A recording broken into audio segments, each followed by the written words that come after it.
Amigos de Círculo Magenta, estamos aquí en Al Punto con Antonio Navalón y pues viendo y analizando lo que está pasando por minutos, porque esto está cambiando, Antonio, por minutos. Antes que nada, primero quisiéramos ver tu percepción, tu visión, tu análisis de lo que pasó el domingo y los resultados que vimos esa noche con el famoso conteo rápido y lo que ha estado saliendo posteriormente con el PREP. ¿Qué es lo que has visto, Antonio? Bueno, realmente es muy difícil resumir qué es lo que se ha visto porque estamos viendo ahora mismo el final, yo creo que muy ganado, muy argumentado de toda una clase política que lo que ha hecho es caer en todas las trampas una tras una que les han ido poniendo a lo largo del camino. Dos cosas muy importantes. ¿Cómo es posible que en una situación como la que tenemos en el país, y eso hay que entenderlo como una muestra de vitalidad democrática, tanta gente saliera a votar? Después hablaremos en qué sentido votó. Segundo, ¿en qué han perdido estos 6 años los jefes de la oposición? Porque a ellos sí tenemos derecho a pedirle qué han hecho. ¿Cómo es posible dilapidar de esa manera la fe popular que le llevó a vestirse un día de rosa y ocupar el Zócalo? ¿Qué es en lo que estaban pensando más allá de tener cada uno su propio curul o su propio sitio en el Senado? Mira, la clase política que llevamos arrastrando desde los años 80 es una clase política que en esta elección, para mí, terminó de quemarse. Segundo, es muy difícil de explicar que todo sea siempre una conspiración. No es un delito no tener más luces, no es un delito haberse dejado llevar al matadero democrático una vez tras otra durante 6 años. No es un delito tener enfrente un adversario de una astucia tan grande como la que tiene el ocupante de Palacio Nacional. Porque él no engañó a nadie en estos 6 años. Bueno, a mí me engañó al principio, pero no es un tema personal, es un tema histórico.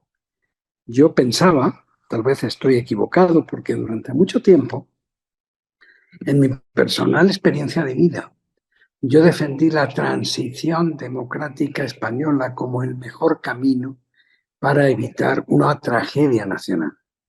El tiempo después me llevó a considerar que no haber hecho la ruptura y dejar que todo el mundo se fuera de rositas, sin responsabilidades históricas, era otra manera de traicionar lo que significaba el salto histórico.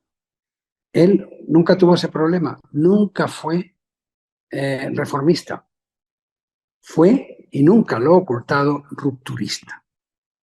Y eso podía tener dos traducciones: que le alejara del pueblo de México o que convenciera con la ayuda de los demás completamente al pueblo de México de que la ruptura era lo mejor. En mi opinión pasó esto, y ahora si quieres hablamos de cuánto tuvo, cuánto tiene de víctima, cuánto tiene de pendejo el manejo de la situación política tal como se hizo a cargo de la oposición. ¿Cómo fuimos capaces de construir, no como oposición, que nunca estuvimos, ni tú ni yo, en ninguna campaña, pero de construir un mensaje que no tuviera una previsión? Y ya termino. ¿Qué pasaba si conseguía convencer al pueblo de México, por encima de sus candidatos, de que el camino no era la reforma, sino la ruptura? Bueno, pues pasó lo que pasó. Los convenció, y ahora vamos al tema de qué pasó con las casillas y del voto por voto, porque esta misma mañana en la mañanera acaba de bailar. A ver, muy importante, Antonio. El presidente me sorprendió esta mañana cuando en la mañanera sacó un caso particular, el de Nuevo León. Y sí, es un caso que está bastante peleado, bastante disputado, porque hay unos cuantos miles de votos entre los morenistas, que son Waldo Fernández y Judith Díaz, entre los emesistas, que son Luis Donaldo Colosio y Marta Herrera, y entre los priistas, que son Karina Barrón y Fernando Margain. Fernando Margain salió anoche a decir: con lo que tenemos de nuestras actas al 100%, Waldo Fernández y Judith no son el primer lugar, son el tercer lugar. Y el segundo son Luis Donaldo y Marta. Dicho como sea, hay un jaloneo. Hablas con Waldo y con Judith y dicen: no, es que no están computadas 140 actas por X. No importa. El hecho es de que el caso está en la mesa, pero hoy el presidente abiertamente, instalándose por encima del conteo, por encima del INE, por encima del protocolo electoral, anuncia Urbi et Orbi que, con todo orgullo, también ganó Nuevo León, y menciona obviamente a Waldo Fernández, a Judith ahí, y pues dice: ya tenemos Nuevo León. Caso curioso, porque Nuevo León es un caso en donde el morenismo, fuera de un par de municipios, particularmente uno muy importante que es Escobedo con Andrés Míguez, sí ganaron ciertas diputaciones y cuestiones que hay que tienen que ver, pero no fue una cosa aplastante en general. Fue más el PRIAN o el Frente, como se le llama, el que logró conquistar, comenzando por la gran posición que era la disputadísima alcaldía de Monterrey, en donde Mariana Rodríguez, la célebre influencer y esposa del gobernador Samuel García, sufrió la debacle y perdió a pesar de todo lo que le metió el gobernador. Es decir, el Estado en general se destiñó de naranja, se tiñó la mayoría tricolor, pero el presidente invoca y diciendo que a nivel Senado pusieron la bandera en la luna y dijeron: Nuevo León ya es morena. ¿Por qué el presidente se cruza esas fronteras sin esperar que llegue el veredicto final? Querido Ramón, el presidente tiene también derecho a la sobreactuación. Así como creo, y le reconozco, y entono el mea culpa, que durante mucho tiempo no nos dimos cuenta de hasta qué punto estábamos bailando al son que él nos ha ido tocando. Ahora tengo que reconocer que no tenía ninguna necesidad de mandar a la secretaria de Gobernación a hacer el papel que hizo en la mañana del lunes, en la mañanera, ni él tiene ninguna necesidad de demostrar, ya se sabe, el control tan grande que tiene del país, que le permite no solamente vigilar los macronúmeros, sino los micronúmeros que tienen significación política. Yo creo que efectivamente, donde está el problema, que todo esto del fraude y la revisión del voto por voto lo puede taponar y legalizar, es que efectivamente esta ha sido una elección de Estado. Esta ha sido una elección sin piso parejo. Esta ha sido una elección en la que muchos nos hemos tragado el anzuelo, que los partidos de la oposición y los responsables no le han cumplido al pueblo de México. No han sabido defenderlo ni en la oferta ni en los elementos, cuando aquí se estaba organizando lo que era una elección de Estado imposible de superar. Podían haber producido una reacción popular contraria, o bien podía haber producido lo que parece que ha producido, que es una adhesión por encima de todo cálculo. Yo nunca me creí las encuestas. Tengo que confesar que las encuestas, según los datos manejados, tenían razón. Segundo, no estamos hablando solo de los niveles de popularidad o impopularidad de un candidato y una presidenta. Estamos hablando del modelo de una sociedad.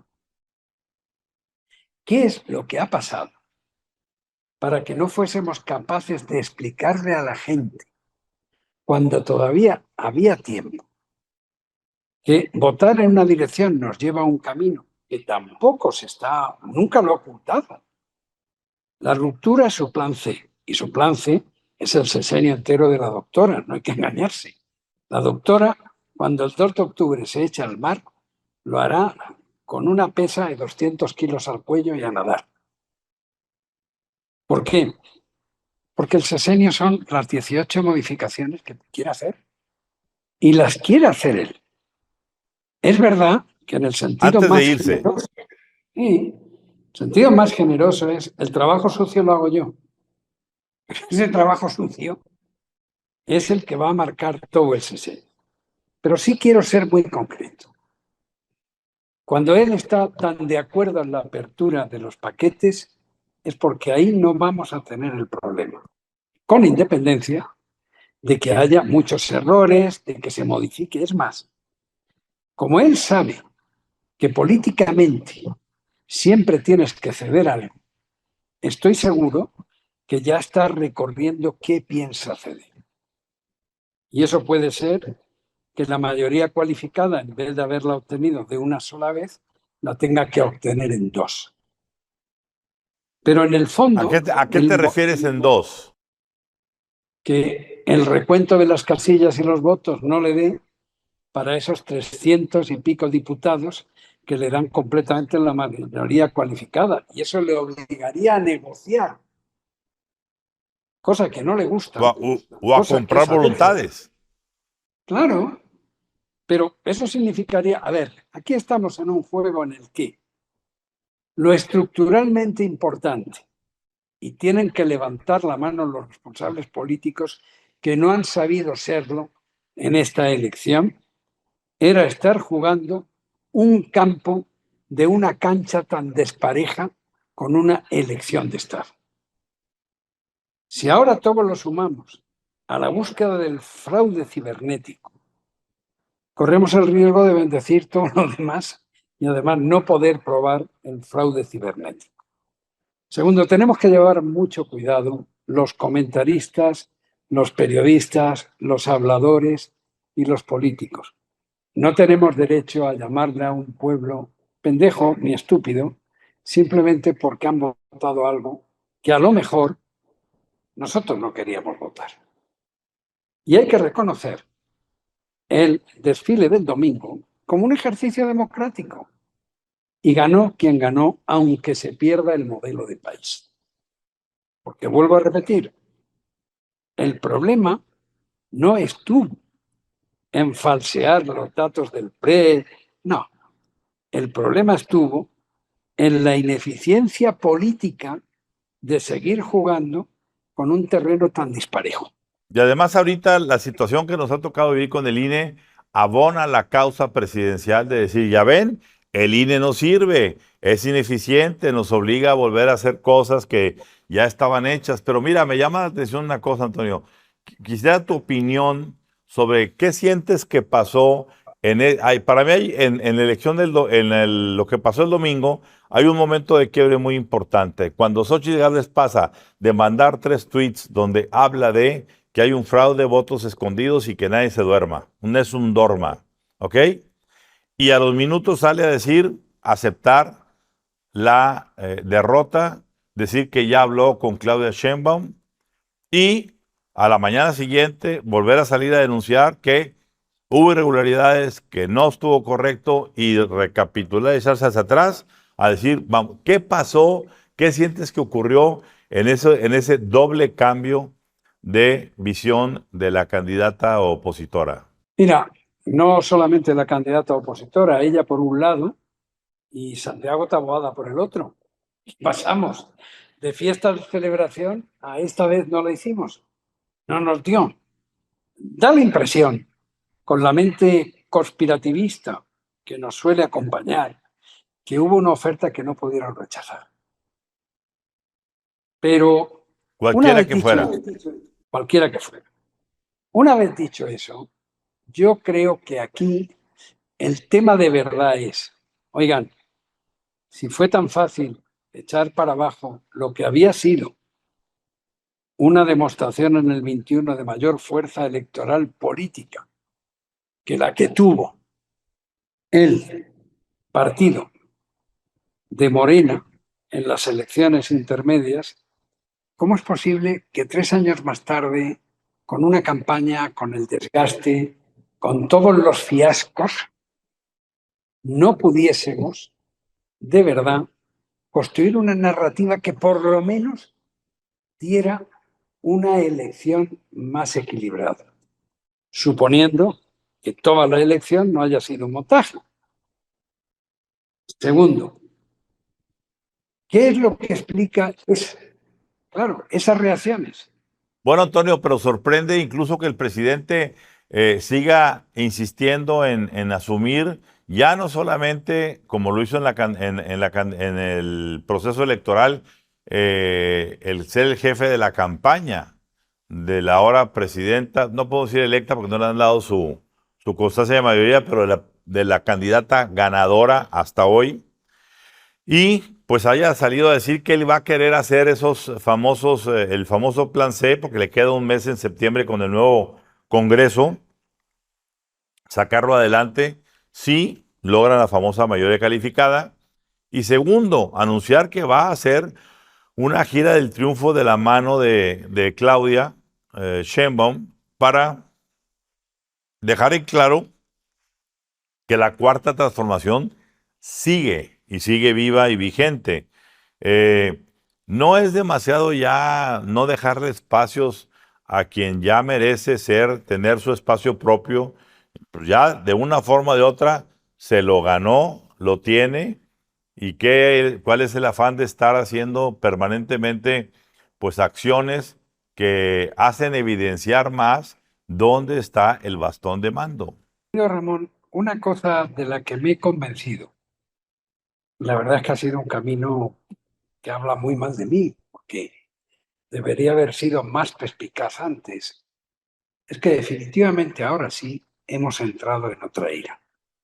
Y no solamente por el cambio del país, y no solamente por el plan C, sino porque realmente, no sé, porque no vivíamos ninguno, cómo era la época del presidente Juárez, pero creo que era también un personaje muy singular.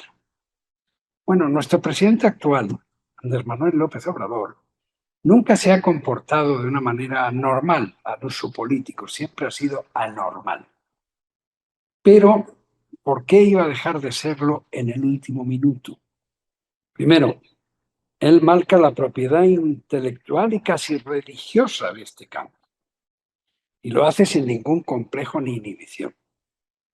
Segundo, es un buen recuerdo para la que está llamada a ser desde el 2 de octubre su sucesora, que recuerde cómo está hecho y de qué está hecha la estructura del poder de nuestro país en este momento. Tercero, es un recuerdo a todos los demás de que va a ser muy difícil, haya sido como haya sido, demostrar que esta sea una elección antidemocrática. Más allá de decir que fue una elección de Estado, con todo lo que significa eso. Porque mira, Antonio, hay una cosa importante. Estaba analizando esta mañana cuando estaba leyendo lo que pasó en la India con Modi, que Modi, dicho sea de paso, de acuerdo a la famosa encuesta de mandatarios, es el único mandatario que supera en popularidad a Andrés Manuel López Obrador en el mundo. Y Modi acaba de recibir un importante revés en la India, su partido. Es decir, es normal, los presidentes se desgastan, el ejercer el poder también desgasta si no se ejerce adecuadamente. Y Modi, el más popular, terminó pagando platos rotos, lo mismo que pasó en su momento en Argentina con el grupo de izquierda de Sergio Massa, que ganó Milei, lo que pasó en Turquía con Erdogan, el tirano que finalmente la gente se le volteó, lo que pasó en Portugal con el grupo legislativo que era de izquierda y se volteó hacia la derecha. Es decir, por alguna razón, el patrón de todos los gobiernos de izquierda que hemos visto en los últimos tiempos han tenido su factura a pagar. Es digno de estudio que el único país y el único presidente, en este caso López Obrador, sea donde no exista esa factura, a pesar de los 180,000 muertos, a pesar de la falta de medicamentos, a pesar de la mala educación, a pesar del apoderamiento de todos los grupos autónomos, a pesar de la falta de transparencia en la gran obra pública nacional como el Tren Maya, Dos Bocas y el aeropuerto. Aquí la gente dijo bravo por todo eso y no solamente vamos a apoyar al presidente, le vamos a regalar a su candidata, que no tiene evidentemente la popularidad del presidente, 5 millones de votos más que los que les dimos en 2018. Aquí hay algo que no cuadra en esa narrativa. El mundo sí ha tenido sus facturas naturales que cobrarle más o menos a esos mandatarios. Repito, Modi en la India, cuidado, el más popular del mundo, pagó un precio en la elección de esta semana. ¿Qué pasó? Digno de análisis, ¿no? Mira, querido Ramón, los pueblos, cuando viven en democracia y libertad, al menos formal y aparente, tienen derecho, como las personas, al suicidio. Y no es la primera ni la última vez que lo que Konrad Lorenz denominaba la locura de los tiempos hizo que en un momento determinado pasara un partido de ser minoritario en el Reichstag a que el Reichstag entero delegara su capacidad de legislar en su Führer. No estoy comparando los fenómenos. Lo que quiero decir es, hay momentos en los que el lenguaje político se construye de una manera que más bien genera la reacción contraria. Aquí hemos tenido tantas horas, tantas conversaciones, tantas penalizaciones, tantos recuerdos sobre la mañanera, que no sé si en el fondo lo que hicimos fue crear nosotros la contracampaña contra la oposición y contra los habladores. Eso habrá que de verdad tenerlo en cuenta. Sí me parece muy importante señalar lo siguiente, porque no podemos seguir con lo mismo. Si no se demuestra un enorme fraude, y personalmente creo que no lo hubo, estoy hablando del fraude del conteo, estoy hablando del fraude del momento de sacar la cuenta, no estoy hablando de la condición como se celebró la operación de todas las elecciones. Y ahí se nos fue a todos los mexicanos una oportunidad muy importante, que era frente al hecho de la elección de Estado no haber seguido participando en ella. O sea, esa siempre fue una opción. Y no hay que olvidar la historia de cada país. Yo quiero recordar cuando por acuerdo o por desacuerdo el señor López Portillo se encontró solo. Claro. No hubiera sido, no eran unas condiciones mucho más adversas que estas. Es una opción que todos tuvimos, sobre todo los responsables políticos. Llegado a ese punto, las preguntas son muy concretas. ¿Es posible que el pueblo de México haya decidido, pese a todo, pese a lo que has dicho y más, seguir por esta senda? Mientras no se demuestre lo contrario, sí es posible. Segundo, hubo una gigantesca estafa el día de las elecciones con los sistemas de conteo, no lo creo.